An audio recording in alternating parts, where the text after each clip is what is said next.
Call this Topsham Select Board meeting to order February 2nd, 2023 from the Donald A. Russell Meeting Room. Would you all please rise? Pledge of allegiance.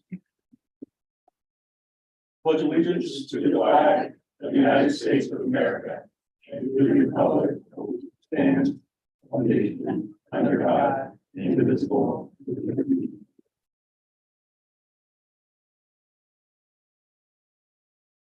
Patty, would you call the roll, please? David Douglas, I am here. Marie Brilliant. Here. Ruth Lyon. Here.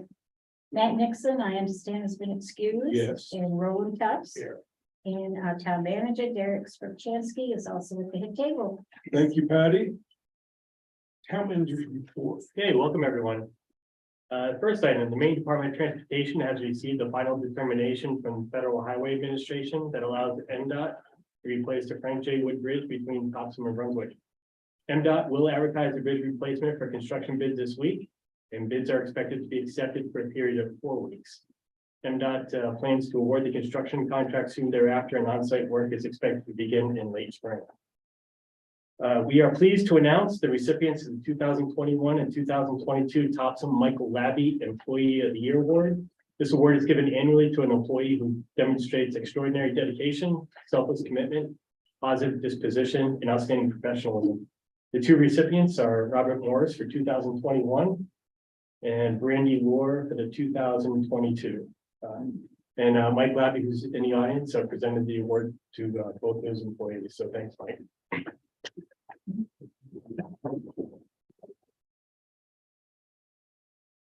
This week, Mr. Richard Thacker, owner of Arby's, delivered an easement to the town of Topsham for sidewalk improvement at the entrance of Topsham Fair Mall Road off of 196.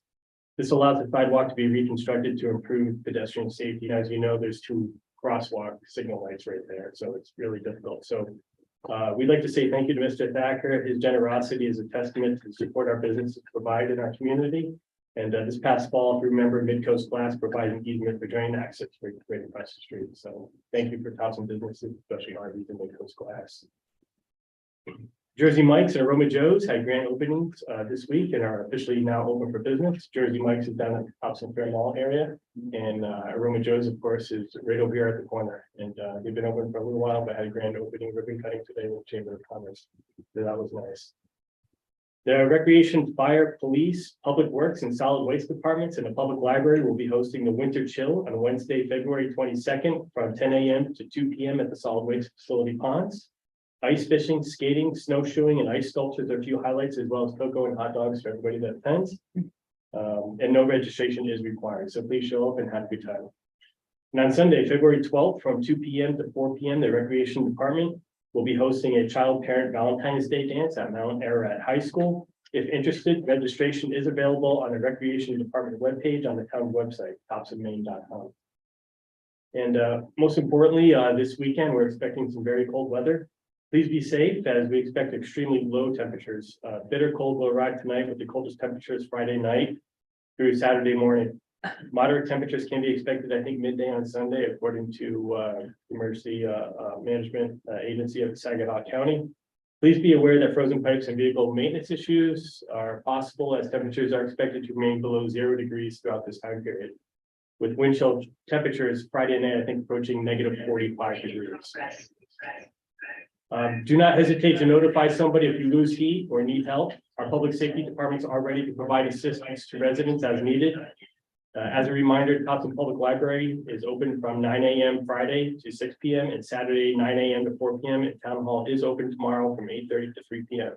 And again, if you need assistance and you don't have heat, please call our public safety department and we'll make sure we're taking care of it. You're taking care of it. So thank you and have a good night. Thank you. Any questions of the manager? Nothing.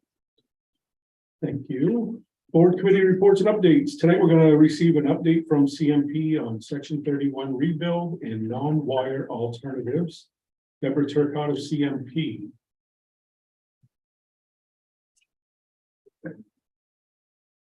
Yeah, it's actually Greg Thompson from CMP that will be presenting. Thank you. You're very welcome.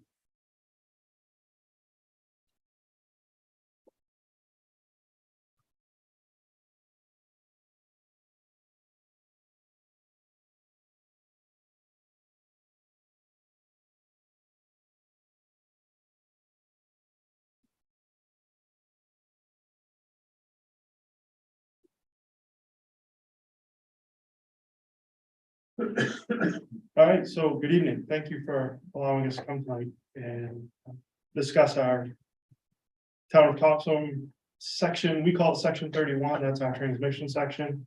It also has changed from the transmission section to a distribution, which is under the non-wise alternative, and we'll talk about that a little bit. What we want to present tonight is, thank you. What we want to present tonight is just the project, what we had suggested with rebuilding section 31, our preparation that went into it, actions that we had taken. The 2019 law that brought in the non-wise alternative and what that means and how that changed the process. Our part in the non-wise alternative and where we are now. And then we did get a few questions from residents, so we did add some of those in to try to answer some of those questions. You'll find that really tonight we're here just to try to give an understanding as to where we are in the process and what's happening. There isn't a lot of technical detail because, as you'll find, we're way early in this process to be able to give any of that. So for us, section 31 is a transmission section that originates out of our Topsham 115 substation, which is out across from Mount Ararat, but kind of behind the Crooker area. Goes along the interstate where it crosses the Androscoggin River, and then comes across, kind of cross country and around up through Columbia Street into what we call our Brunswick West Side substation. It is truly right away. I've had to walk it a few times. It's not a very nice place. The section 31 rebuild. So this section was put into service in 1950. So it's pretty well served its lifespan. It's got significant asset deficiencies. We've had a number of outages on it. There are a number of decayed poles, number of rotten cross arms that need to be replaced. We also have an increasing customer account on customer accounts served off that circuit. We all know that the communities are growing, so we're now up to about 7,800 customers. So when that line is impacted, we have to get that going. It's a radial feed. Otherwise, those 7,800 customers are out for the duration. And again, that covers Brunswick, Hartsville, and part of Topsham. So our preparation for this rebuild, the design was significantly complete in 2019. And what that means for us is that we had gone through and we've done some technical analysis, and we had a true scope of work, where assets were going to be, how they were going to be built. We met with the Brunswick's Town Select Board, plus town officials in Topsham and Brunswick to discuss the project and the schedule. We corresponded and met with the butters, and this is part of our process. When we design a job, once we're to the point where we have a design that can be shovel ready, we do go and meet with the butters, talk to them. If there are issues, we try to mitigate those issues however we can, whether we can try to move things or try to allow certain things in areas. That is part of our process. And we do that where it's going to impact on the right of way. And again, we use agreements with the butters, in both communities regarding activities of right-of-way access. There are some times where we need to be, we have to cross somebody's property, so we want to make sure we're respectful of that. And then any other considerations regarding municipal properties so that we don't impact those adversely. And again, in this particular process, our permitting was complete. This job was shovel ready and we were ready to start putting poles in the ground. Then in 2019, a new state law came to pass. And at first we weren't sure whether this project was going to be held under that law because it started before. But this did fall under that review. And this became the first project to be evaluated under the non-wise alternative. On November 18th, we filed a letter with the PUC giving them notice of our proceeding to replace section 31. And along with that, we had to provide that notice of proceeding to all abutters, both in Topsham and in Brunswick. The new law required a non-wires alternative investigation, which is done by a non-wires alternative coordinator under the Office of the Public Advocate. So this is largely outside of CMP's purview. It also includes the Efficiency Maine Trust to see if there are ways that we can utilize newer technologies. The investigation truly looks for a cost-effective plan alternative to what we've planned or any utility has planned in their process. That cost effective is measured through a cost benefit analysis that's done by the NWA coordinator. So the analysis, they reviewed our transmission design. They also reviewed the current transmission system and the distribution system for a more cost alternative to rebuilding section 31. In April of 2021, as you can tell, it took some time for that analysis to happen. They came up with 3 options, and essentially they came up with option 1C, which was a cost reduction to CMP ratepayers as a whole, based on their analysis. On July 12th, they approved that option as the most cost effective, as more cost effective than CMP's proposed upgrade of section 31 or replacement. Conceptual cost estimates were produced by the PUC case that approved option 1C, and again, those were very conceptual. This is somebody sitting behind saying, okay, we believe that this will work. We believe that we could use a route similar to this. It's not the exact route, but you know, this is what we think will work. At that point, that gets turned over to CMP. And we progress to work with an engineer to do a detailed scope, which starts to look at where we're going to put facilities and how we're going to put those facilities into play. So our part, and this is largely what we wanted to update everybody on. So we're beginning our detailed engineering to implement this option. There's a number of things that we have to decide on. First of which is, where do we cross the river? And we don't know, quite honestly.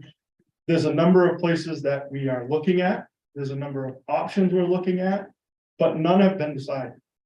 There's a number of things that go into that decision, such as easement opportunities, permissions, permits, that kind of thing. So it's going to take some time before we even decide where that's going to be. Where that river crossing is, we're going to have 2 12,000 volt circuits. Now that sounds like a lot of voltage. It's the exact same voltage that's running in front of this building today. So there's not really a change. This is not, we're not bumping voltage up. So again, we've made no final decisions yet. Once that decision is made, then we start the design on getting to that river crossing from the substation and leaving the town of Topsham and going into Brunswick. But again, the river crossing is really critical right now. We anticipate that by, at the earliest, late summer, we would have a design that would have those specifics. At that point, we would be at a place similar to where we were with section 31, where we would start our outreach process, where we would start talking to abutters that are directly affected and be able to say, here is what you will see, here is the type of construction, here is what type of assets will be in front of your home, and whether or not we need easements, permits, or whatever we need to be able to be in those locations. Again, unfortunately, we don't have that now because we've just started that analysis. Construction would not begin until, again, at the earliest 2024. If you read the order, this NWA has to be in and operable by 2024. That does not mean January 1st, 2024. So we have that whole year. Again, we expect at the earliest it could be 2024, and it could be even later than that. So again, we can't give a definitive timeline as to when we're going to start. After the NWA is in service, there is a part of the order that does state there will be a 2-year evaluation. So for 2 years, we leave the current section 31 and its substation in place. We run the non-wires alternative, and then at that point, a report has to be provided to the OPA, the Office of Public Advocate, and the Maine Public Utilities Commission, at which point they review the reliability of it. And really they're looking at, did it serve the way that it was said that it would serve? So we had some questions come in, and you'll see these kind of have a theme similar to what the presentation is. One of the questions was, is the new river crossing really less expensive than using the existing towers next to the new dam or conduit on the bridge to Brunswick? And again, truly, we don't know, because we don't have any of those permissions, and we really haven't analyzed those options fully. So again, in doing that, we'll be able to explain what those costs would be, and we can match them up. But again, right now, it's just too early to tell, and we don't have permissions for any of them at this point. What are the reliability metrics used to decide whether the approved plan becomes permanent after the 2 years test phase? So this is directly out of the order. The parties will track the performance of modified option 1C in satisfying reliability standards and performance standards in place at the time of the evaluation, also including any changes in load growth and distributed generation properties. This evaluation and resulting recommendations will be documented in a report and filed with the commission within 60 days after the conclusion of the 2-year period. And at that point, there will be plenty of opportunity for public comments through the PUC and their proceedings. But again, that's their proceeding and that's their decision. Another question was, please describe the steel poles needed for the river crossing of the scope. How would the steel pole, how high would the steel poles need to be to provide safe clearance over the water? Would their construction require blasting, which would impact foundations of nearby houses? Again, we're too early to tell, even if we're going to need steel poles, what poles we would need, what heights we would need, depending on where we cross and elevations. This is just too early to tell. I can say that with respect to any blasting, we really do not blast anymore. We will find alternative methods. We can get equipment in. To the extent of foundations, we will review them prior to doing any work. We will review them after, and we will work with homeowners. We have no intention of going in and destroying anybody's home or causing any damage and walking away. Okay. Last question, has CMP had any discussions about exercising eminent domain? Again, at this point, we haven't talked about it at all because again, we don't know where we're going to cross. And again, we don't like to use eminent domain. Nobody likes to use eminent domain. At this point, we're going to try to avoid that. We don't see any reason that we would need to do that. We will be looking for permits, easements, but eminent domain is not on our radar for this project. That's really what I have to present. I know it's not technical information and to the detail some people would like, but it is where we are.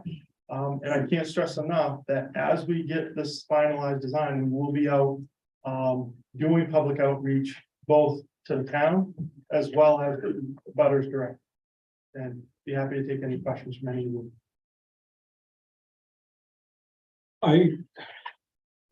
So let me understand this. Yes. You guys need to upgrade your wires. I'm gonna do it dummy version. You need to upgrade your wires.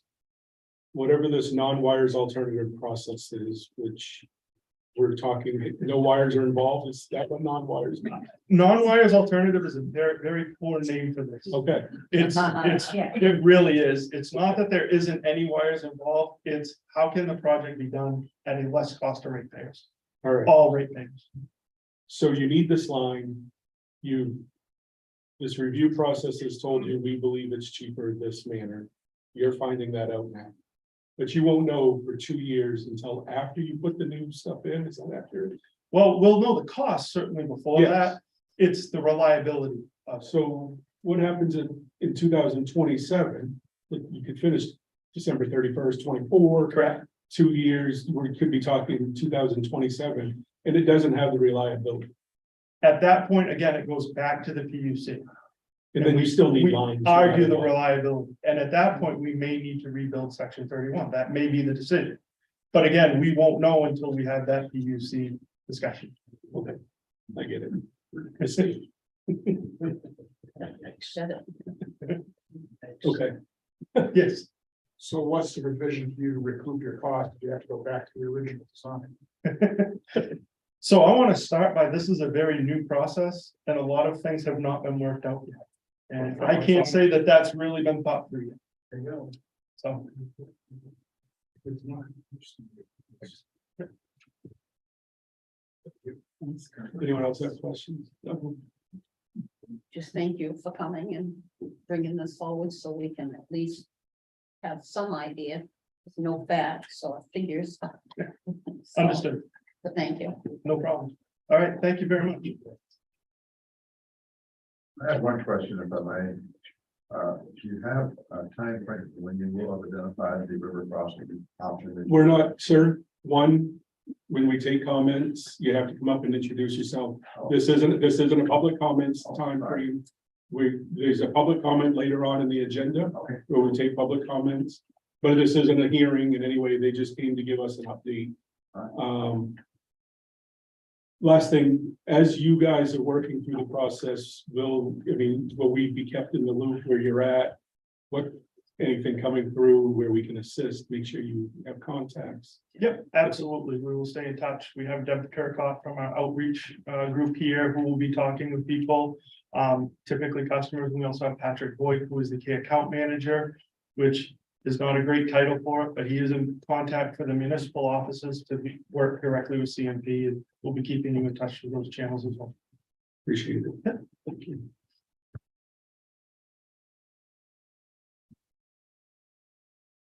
So next up is public comment. If anyone would like to make any general comment about anything within the town of Topsham, this is an opportunity to do so.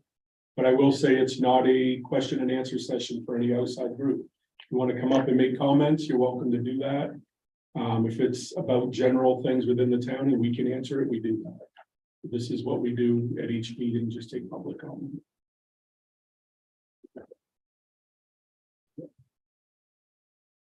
Sorry for the mask, I have a cold, so I'm trying to keep everybody healthy. My name is Regina Leonard. I'm a Topsham resident, 29 Bridge Street. I'm also a landscape architect. And so I'm here tonight to just kind of call foul a little bit with CMP because I've gone through the records extensively, and I'm also used to the planning and design process. To go through a cost benefit analysis, even at conceptual design, you have to have a very specific idea of what you're doing. And if you look at the order and you look at some of the correspondence and reports, CMP is very specific on what lines it needs, what voltage it needs, what poles it's going to adjust. We've pieced together what we think the route is and where we think the crossing is. And all we're asking for is for CMP to be public about what it's already calculated based on its cost benefit analysis. That's called transparency. And it's fair to us because if these NWAs become a thing where they're going to start shutting down transformer lines and routing extra distribution lines through neighborhoods, which creates taller poles and potentially other impacts, we deserve to be included and notified. And we deserve to understand what the implications are going to be. We shouldn't have to wait until final design, shovel-ready project. That's ridiculous. We need to be told now what they're thinking of so that we have the opportunity, for input. So that's all I would say is that, I cry foul on the cost benefit analysis and the fact that they can't share information with us. Thank you. Thank you. Thank you. Any other public comment? I got a comment. Hi, AJ Ballard, 22 Bridge Street, The Heights. It's more Constantine told me that. years ago.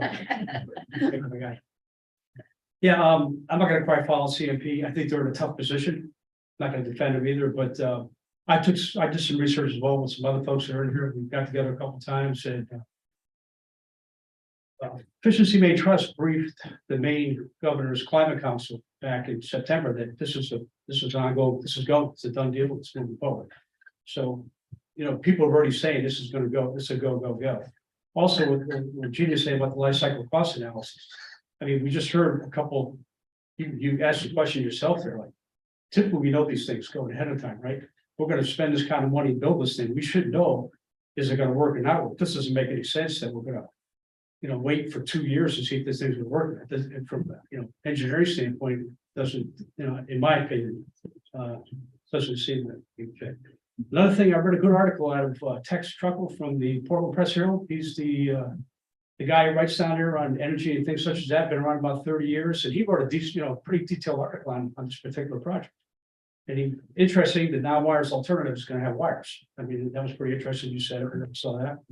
Kind of but what he talked about was that how they provision this to work. I presume we talked to CMP. I presume we talked to Efficiency Maine Trust and everybody else saying that, hey, you know, when it gets one of those, critical days in the middle of summer, or what we're gonna have this weekend, when the energy is all going up, we're gonna go talk to Hannaford and tell them to turn the refrigerator and freezers off in Bowdoin College. And, for 5 or 6 hours during this time period. I'm like, this is what we're reading here. This is what these people are talking about. So I find it ironic that, again, an engineering project such as this, all these engineers involved, everybody's saying, we don't know if it's gonna work or not. So again, I feel a little bad for CMP, because they, the law said you gotta do it, you gotta do it. This thing would have been done, based on that article already. We'd have already had the upgrade done. And here we are, 2023? Now we're gonna be out there a couple of years, and we're gonna double the cost, right? It was gonna be 14 billion, now it's gonna be 28 billion, whatever, who knows? That's all I have to say. Thank you. Thank you. Any other public comment?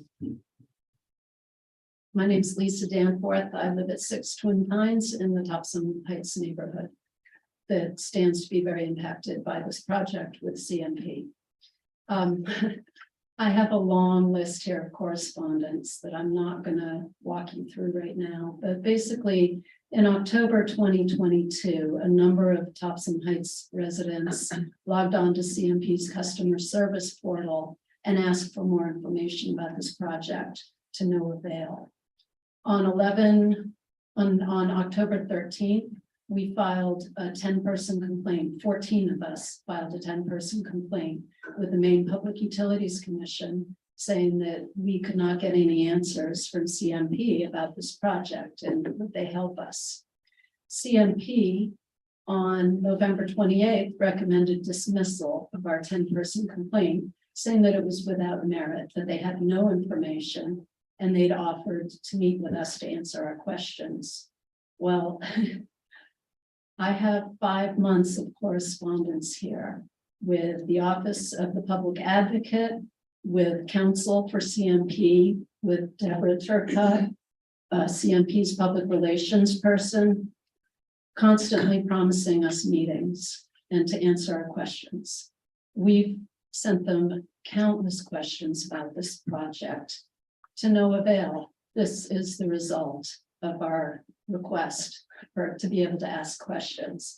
We were invited to the select board meeting and also told that there would not be time for questions. So my most recent request is dated January 27th, asking for a meeting. I'm still waiting for a response on that.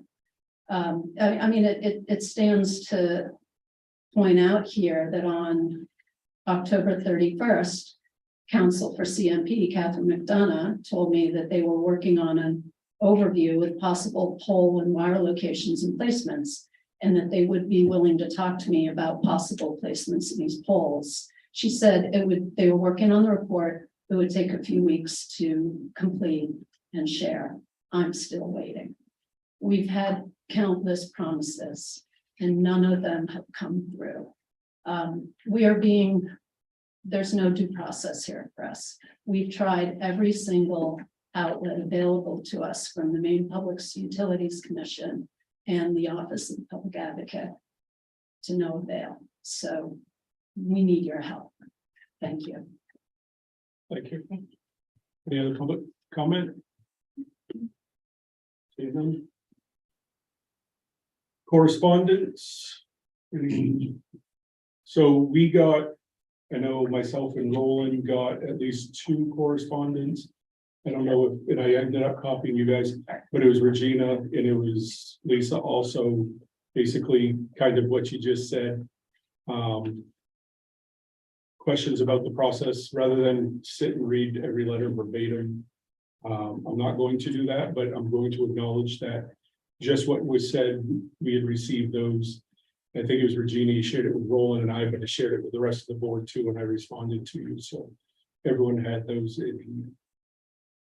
Anyone else have any other correspondence? So I don't think we need to do anything here under adjustments, but I just want everyone to see. I think it was more of a typo. Under public comment was the 2310 for the public hearing. I think that was more accidentally placed in the wrong part of the form. So I plan on running 2310 under the public hearing like it's supposed to. I don't think it needs to be an adjustment. I think it's just a misplaced cut and paste. Consent calendar, approval of the minutes of the regular select board meeting, January 19, 2023. So moved. Do we have a second? Moved and seconded. All those in favor? All those abstaining, 301. Public hearing now for 2310, consideration any appropriate action on a proposed increase in the charges for mixed solid waste. During our last board meeting, Ed Karen came forward with updated costs for some trash items that we were under charging. And that we needed to make changes to that, so we set a public hearing for tonight. So just like all public hearings, once I gavel it open, you can make comments regarding the proposed fees. Once we gavel out of it, there is no longer a chance to make comment. And all discussion will happen between the board. So I am going to open the public hearing for any appropriate action on proposed increase in charges for mixed solid waste. Is there anybody left that would like to talk trash?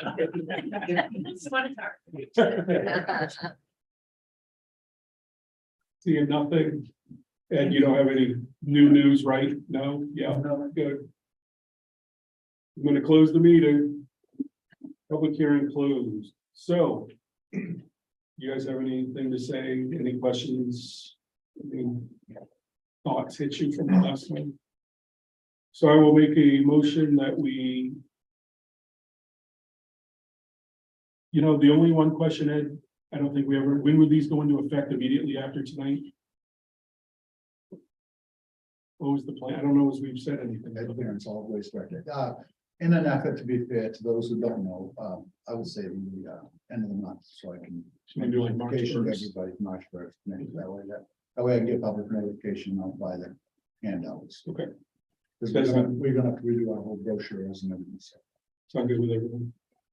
So I will make a motion that we institute the proposed charges for mixed solid waste. As found in the memo effective March 1st, 2023. Second. Motion and seconded. All those in favor? I don't need that. Unanimous. Thanks, Ed. Bam. New business. Consideration any appropriate action to accept a donation of $5,000 to the General Assistance Program. Mr. Manager, do you have anything you would like to say? Hybrid LLC, this is their second donation to our general assistance program. The first one was in the amount of $4,000 that you received a month ago. So this year they've donated $9,000 total if you accept this one today. So I'd like to say thank you to them for the very generous donation to the people here in Topsham. The only, that's a significant amount from them. What's that fund at? I mean, are we using, do we need to talk to people about, hey, we have needs in other areas? Right, so we have two funds, one's a general assistance fund, and the other one is the heating assistance fund. Currently, right now, with this donation, that balance from general assistance fund is up to $14,000 and change. Linda is working with people that come in that require assistance, and working through them, and that's what that's for as well. And the heating assistance fund, the same sort of thing. So if they don't qualify for general assistance, there's room here to help our citizens out. Okay. I just wanted to make sure we weren't starting to get so much that we could never use it all. Okay. Anything? I'll make a motion that we accept the donation of $5,000 from Highbrow LLC and put it to the General Assistance Program. Second. Motion made and seconded. All those in favor? I really want to grab this thing. 2312, consideration any appropriate action on appointment to the Finance Committee. This evening, we had an interview with Mr. Dodge, Dodge. For the Finance Committee, we have 2 openings. He has applied for one of those. Very highly qualified and very great asset for the town of Topsham. Anything else? What's his first name? Robert Dodge. Thank you. Make a motion to appoint Robert Dodge to the Finance Committee. Second. Your call, Pat. All those in favor? She was closer, so. I'm sorry. Her voice comes quick. 2313, consideration any appropriate action on a resignation letter from a member of MSAD 75 Board of Directors. Forwarded to us on January 24th from Mr. Conley, the superintendent of MSAD 75 schools. We received this letter from Nancy B. Chandler. Says, "Dear Steve, I am overextended in my volunteer opportunities and need to resign as soon as possible from the MSAD 75 school board. The time of day and likely meetings are situations in which I cannot do my best work. I've had a life dedicated to learning and teaching, and need to be involved directly with children in tutoring, reading, and continued outdoor education. The responsibilities of school board member no longer meet my basic needs to use my knowledge and experience to solve problems and to give my best service towards children's welfare. I have enjoyed the Region 10 vocational board meetings, which are always less than an hour, and would be glad to continue serving them as a community member if so appointed. I'd also be willing to continue serving as a community member of the Adult Education Advisory Board if this would be helpful to MSAD 75. Sincerely, Nancy Chandler, 11 Western Avenue." So currently the school board sits down one member, one elected member by the citizens of this town. This process is we need to hold interviews and appoint somebody to the school board until the next election, which would be November. This position would expire in November anyways, Ms. Chandler's. Because we all know budget seasons are starting right now, I would like us to move this quickly. They've already got applications in apparently at town hall, here at town hall, so there are people interested. I would suggest to the board, we hold interviews starting Thursday, the 6th, if we got to go backwards because we get so many. We do that and look to make an appointment Thursday, the 16th, sorry. Our next meeting anyway. Yeah. And then look to make an appointment out of those individuals on that night. So we'd have the quickest turnaround. That's kind of, it is a tough time of year to have Topsham unrepresented. So I'm going to make a general statement, though, that when people elect you to a position, you're elected for 3 years. You need to do research about what's in front of you and what the expectation is. People of Topsham voted for an individual, and I understand life circumstances sometimes change, but it's important that you live up to your commitment. So this is a very disappointing letter, the way what was said here. But this board will correct that, and we will get somebody to represent the people of Topsham until November, and then the election cycle take place.